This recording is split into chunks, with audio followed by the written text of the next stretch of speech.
Hello and welcome. His cartoons and illustrations in some of the world's leading publications have fascinated millions of people over the years. But it's his deep, adult-themed, off-the-wall animated films that make this artist so unique. This week on One-on-One, we explore the quirky mind of the talented director and illustrator, Bill Plympton.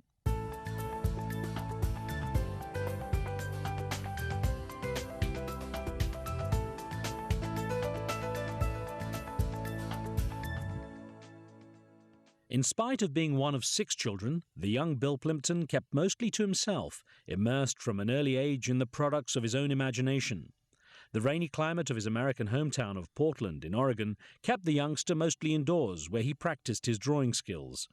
Plympton's interest in illustration took another step forward at university when he developed an interest in film, although his first jobs on moving to New York were mostly illustrating magazines from Vogue to Vanity Fair.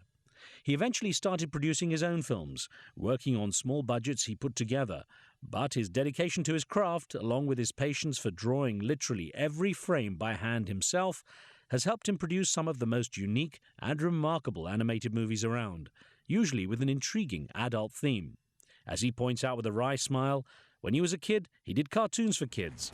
Now he's an adult, he likes showing the dark side of people. It's refreshing for animation.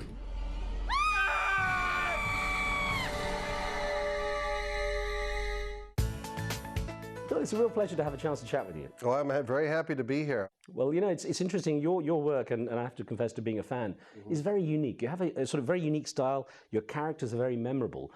Where did you draw that style out from? What made you create these sorts of characters? Well, I started out as an illustrator, actually. I did cartoons for New York Times and all the men's magazines and National Lampoon and Vanity Fair. So I think that style evolved from there. So it's basically animation from an illustrator's point of view, which I think is great because it's unique. Most of the animators come from cartoon kind of perspective.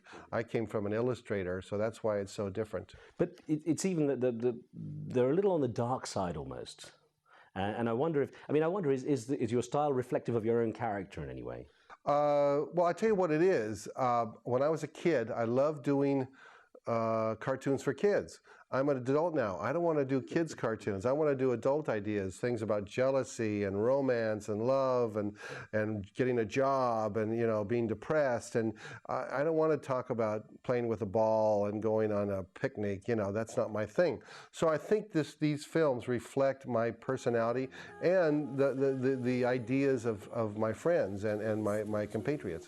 You choose some very interesting angles. I mean, the shots you have in your animated movies, they're quite unique. I mean, presumably those kind of angles couldn't really be created with live-action movies. Well, that's the magic of animation, is that you can take a camera and put it inside someone's mouth or, you know, inside the body or from these very bizarre angles. And I'm a visual artist. In fact, there's no dialogue in Idiots and Angels. It's purely visual storytelling, visual poetry. And although there's music and great music, I want to tell the story in a different way. I want to see different views. And I think that's what the audience wants. They want to see something different. They want to see something they've never seen before. And animation is the perfect art form for that kind of storytelling. And I think that's why Idiots and Angels is a very unique film. It's a real breakthrough for me. I mean, even looking at your other body of work, it always tends to be quirky. Is that your sort of modus operandi? Is it your... Well, that stems from me pretty much self-financing my films. If I was a Hollywood animator, I would have all these producers saying, "Oh, that's going to offend somebody," or "That doesn't make sense," or "That's too bizarre," "That's too out of craziness." And I just say, "Well, I'm going to just do my storytelling, my ideas, the way I want to do them, and let's hope that the audience likes them." And generally the audience likes them. It's something different. You know, in America now, the computer animation is so popular, you know, the Pixar and the DreamWorks and Disney, that they really cover all the family audiences. But I want to try and appeal to adult audiences. And that's something that's kind of difficult. It's kind of, you're breaking the mold, you're breaking the stereotype of animation. So I've been sort of butting my head against that kind of those kind of ideas.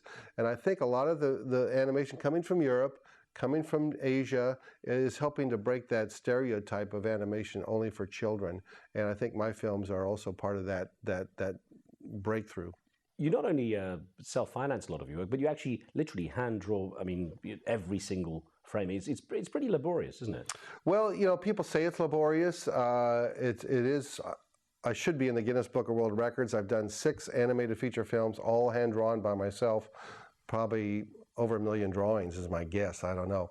But for me, it's a pleasure. I mean, I'll get up at 6 in the morning, I'll start going right to my drawing board, start drawing, draw until 8 at night, and I'm having so much fun. I listen to some music, I'm drawing these characters are my, I don't know, my puppets. I'm like God, I'm like creating this world, and I get to control what people do, and it's kind of a godlike, you know, feeling. And so for me, it's a pleasure, it's a wonder, and I feel refreshed. My hand never gets tired. At the end of the day, I feel like, wow, wasn't that a great day, you know? Let's go see a movie, or let's go get dinner or something like that. Let's take you back to where it all began. You were part of a big family, 3 boys, 3 girls. Very good. And it was very wet, I gather, in Portland, Oregon. Yes. You weren't able to go out and play much, so I presume that's where all the artwork started. Yeah, I don't know why it happened. My mom remembers me drawing on the walls as a 2-year-old, and I wouldn't stop drawing, even though she took away my crayons. So I couldn't go outside and play because it rains a lot. So I amused myself by myself drawing, and I never had enough paper. I was always, you know, stealing stuff out of the garbage can, envelopes and letters, and drawing on that because I just couldn't stop drawing. I just wanted to draw everything I could think of. And so it's really a blessing that here I am, you know, an adult making a living out of what I wanted to be as a child. And how many people, when they're kids, want to be cowboys or presidents or astronauts or something like that, and they never get their dream. And I got my dream come true, so I'm very happy. Did you take to it naturally? Were you a natural artist, or was it something that came through hard work? I think that just because I love to draw, I love the process of drawing, that I became good. I don't think you're born a genius in anything. I think you really have to apply your talents and study and work hard, and then you become a great artist. I don't think anything is inherent. I don't think you're inherently a great dancer or a great painter or anything like that. It's a matter of really focusing your energies on what you want to do and what makes you happy. How did your parents react to your artwork and stuff? They're not particularly happy with my films. They think, you know, Bill, why don't you do nice little children's films with, you know, happy people and rainbows? And I'm just not that kind of guy. And I can't make my films to make my parents happy. You know, I need to make films to make me happy and make my audience happy. So some of my films, the dog series, I did a series, one was nominated for an Oscar, Guard Dog, Guide Dog, and Hot Dog. They love those. Those are happy with. But my feature films, they're not so crazy about.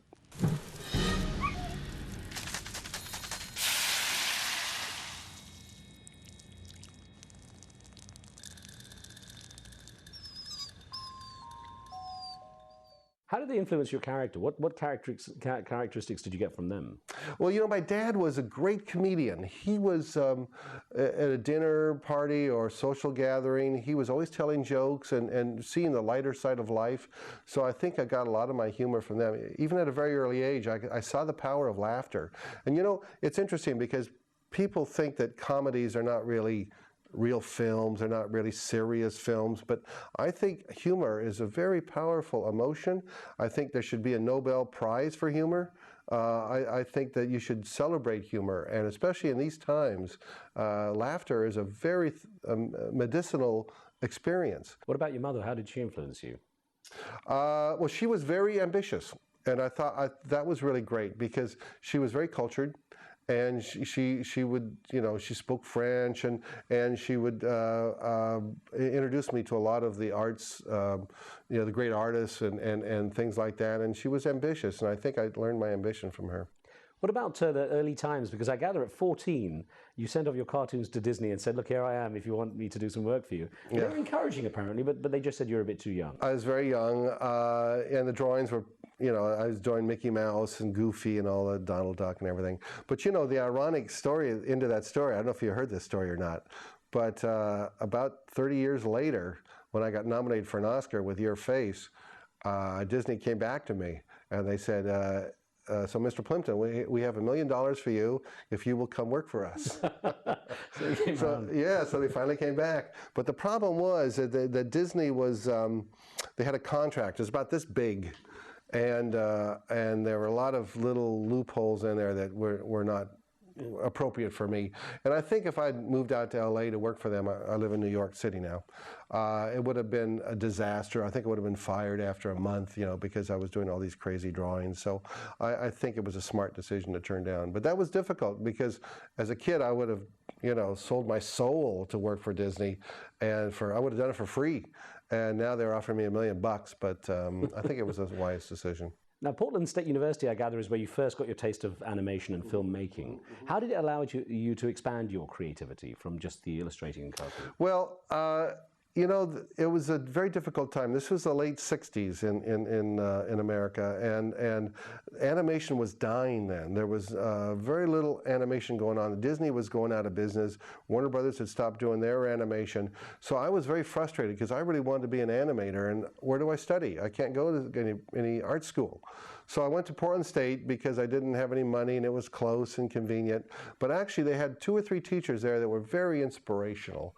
So I took a graphic design degree, and I learned color, drawing, a lot of life drawing, which I think kids these days, if they want to get an animation, you got to know life drawing. You got to know how to draw the face, the hands, the feet, the fabric. It's very important. So I did learn that, and I did have some great teachers. And it wasn't until I moved to New York in 1969 that I really, my career exploded, because there were all those museums and all these professional artists and gallery exhibitions and famous people who I admired as a kid. For me, that was what I needed, and that's when I think I really became a success, was when I moved to New York. Bill, many more questions for you. We're going to take a short break here. More one-on-one with Bill Plympton in just a moment.